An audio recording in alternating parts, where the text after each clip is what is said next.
Македонија од своето осамостојување треба по 33 пат да го промени со нови амандмани уставот донесен во 1991 година. Вметнувањето на рамковниот договор, намалување на цензусот за избор на председател на државата и судските реформи беа најтешките промени кои бара широк политички консензус во минатото.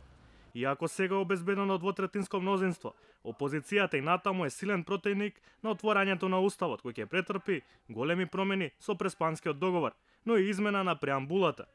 Првите уставни измени се случија набрзо по независноста во 1992 година.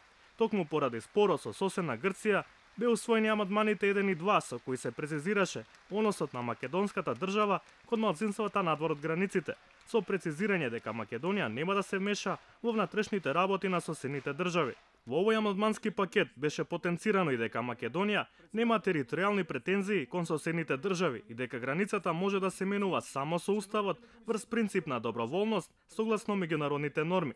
Сега повторно ќе се менува амандманот за заштита на македонскиот народ и иселениците во целиот свет, согласно одредбите од договорот со Грција за решавање на спорот за името. 2001 година согласањето за 15 амандмани се стави крај на војниот конфликт и се усвои Охридскиот мировен договор. Со општ политички консензус на големите македонски и албански партии го прифатија рамковниот кој ги зголеми правата на етничките заедници со нивно вклучување во органите на државната управа и ги унапреди нивните јазични права. Сега рамковниот договор ќе биде составен елемент и од преамбулата на уставот. Големи политички дилеми предизвика и 31-иот амандман на уставот со кој цензусот за избор на председател на државата од 50 се намали на 40% од избирачите со право на глас.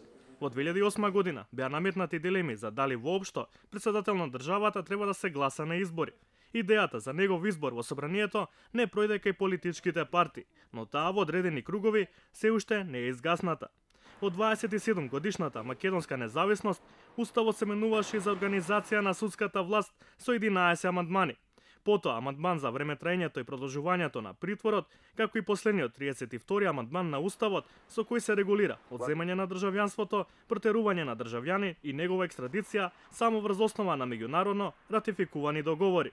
За споредба, се една од најстарите демократии во светот, Соединетите Американски држави, во 230 годишната историја, само 33 пати понеле амандмани за промена на уставот, од кои 27 успешно се прифатени.